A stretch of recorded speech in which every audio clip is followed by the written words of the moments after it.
Welcome to Audiobook Classics, where timeless stories find a new voice.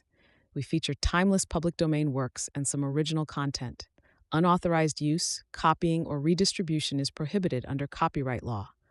Let's begin. A Canary for One by Ernest Hemingway.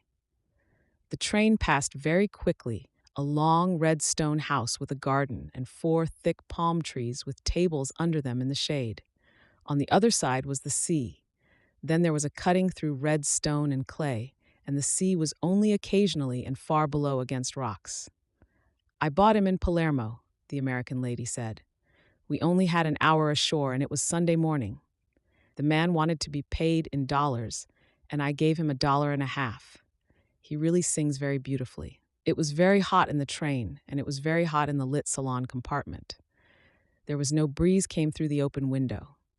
The American lady pulled the window blind down, and there was no more sea, even occasionally. On the other side there was glass, then the corridor, then an open window, and outside the window were dusty trees and an oiled road and flat fields of grapes, with gray stone hills behind them.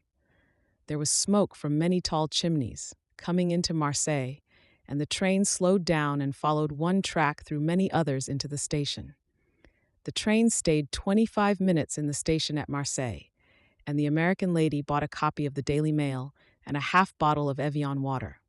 She walked a little way along the station platform, but she stayed near the steps of the car because at Cannes, where it stopped for 12 minutes, the train had left with no signal of departure, and she had only gotten on just in time. The American lady was a little deaf, and she was afraid that perhaps signals of departure were given and that she did not hear them. The train left the station in Marseille, and there was not only the switch yards and the factory smoke, but looking back, the town of Marseille and the harbor with stone hills behind it and the last of the sun on the water. As it was getting dark, the train passed a farmhouse burning in a field. Motor cars were stopped along the road, and bedding and things from inside the farmhouse were spread in the field.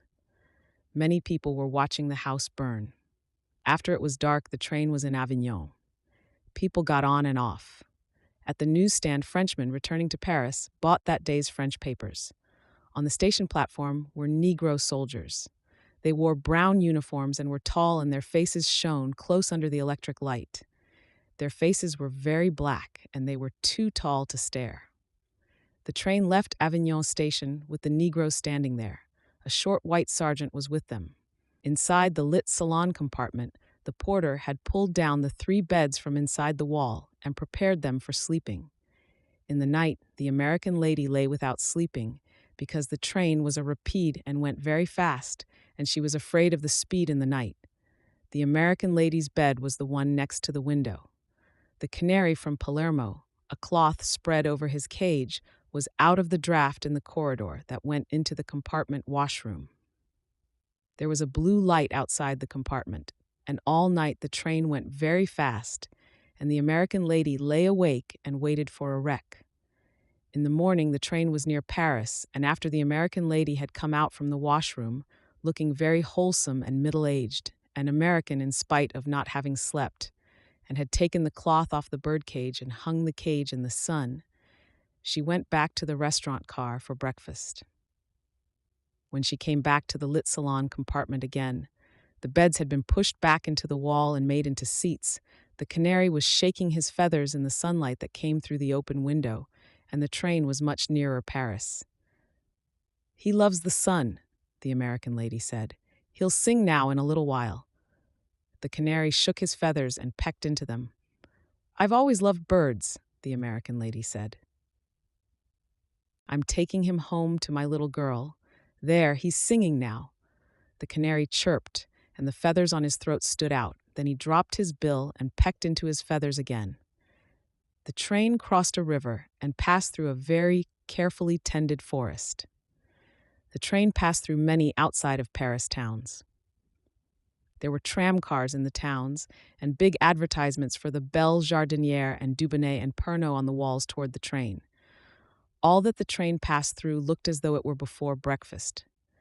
For several minutes I had not listened to the American lady who was talking to my wife. "Is your husband American too?" asked the lady. Yes, said my wife. We're both Americans. I thought you were English. Oh no. Perhaps that was because I wore braces, I said. I had started to say suspenders and changed it to braces in the mouth to keep my English character. The American lady did not hear. She was really quite deaf. She read lips, and I had not looked toward her. I had looked out of the window. She went on talking to my wife. I'm so glad you're Americans. American men make the best husbands, the American lady was saying. That was why we left the continent, you know. My daughter fell in love with a man in Vevey. She stopped. They were simply madly in love. She stopped again. I took her away, of course. Did she get over it? Asked my wife. I don't think so, said the American lady. She wouldn't eat anything, and she wouldn't sleep at all. I've tried so very hard, but she doesn't seem to take an interest in anything. She doesn't care about things. I couldn't have her marrying a foreigner. She paused. Someone, a very good friend, told me once, no foreigner can make an American girl a good husband. No, said my wife. I suppose not. The American lady admired my wife's traveling coat, and it turned out that the American lady had bought her own clothes for 20 years now from the same maison de couturier in the Rue Saint-Honoré. They had her measurements, and a vendeuse who knew her and her tastes picked the dresses out for her, and they were sent to America. They came to the post office, near where she lived, uptown in New York, and the duty was never exorbitant because they opened the dresses there in the post office to appraise them. And they were always very simple looking and with no gold lace nor ornaments that would make the dresses look expensive. Before the present vendeuse, named Thérèse, there had been another vendeuse, named Amélie. Altogether, there had only been these two in the 20 years. It had always been the same couturier. Prices, however, had gone up. The exchange, though, equalized that. They had her daughter's measurements now, too. She was grown up, and there was not much chance of their changing now. The train was now coming into Paris. The fortifications were leveled, but grass had not grown. There were many cars standing on tracks. Brown wooden restaurant cars and brown wooden sleeping cars that would go to Italy at 5 o'clock that night, if that train still left at 5. The cars were marked Paris-Rome, and cars with seats on the roofs that went back and forth to the suburbs with, at certain hours, people in all the seats and on the roofs, if that were the way it were still done, and passing were the white walls and many windows of houses. Nothing had eaten any breakfast. Americans make the best husbands, the American lady said to my wife. I was getting down the bags. American men are the only men in the world to marry. How long ago did you leave Vevey? Asked my wife. 2 years ago this fall. It's her, you know, that I'm taking the Canary to. Was the man your daughter was in love with a Swiss? Yes, said the American lady. He was from a very good family in Vevey. He was going to be an engineer. They met there in Vevey. They used to go on long walks together. I know Vevey, said my wife. We were there on our honeymoon. Were you really? That must have been lovely. I had no idea, of course, that she'd fall in love with him. It was a very lovely place, said my wife. Yes, said the American lady. Isn't it lovely? Where did you stop there? We stayed at the Trois Couronnes, said my wife. It's such a fine old hotel, said the American lady.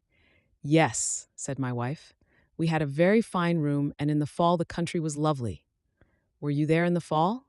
Yes, said my wife. We were passing 3 cars that had been in a wreck. They were splintered open and the roofs sagged in. Look, I said, there's been a wreck. The American lady looked and saw the last car. I was afraid of just that all night, she said. I have terrific presentiments about things sometimes. I'll never travel on a rapide again at night. There must be other comfortable trains that don't go so fast. Then the train was in the dark of the Gare de Lyon, and then stopped, and porters came up to the windows. I handed bags through the windows, and we were out on the dim longness of the platform, and the American lady put herself in charge of one of 3 men from Cook's who said, Just a moment, madam, and I'll look for your name. The porter brought a truck and piled on the baggage, and my wife said goodbye, and I said goodbye to the American lady, whose name had been found by the man from Cook's on a typewritten page in a sheaf of typewritten pages, which he replaced in his pocket. We followed the porter with the truck down the long cement platform beside the train. At the end was a gate, and a man took the tickets. We were returning to Paris to set up separate residences. Thank you for listening to Audiobook Classics. We hope you'll join us again for more timeless stories and original works. Until next time.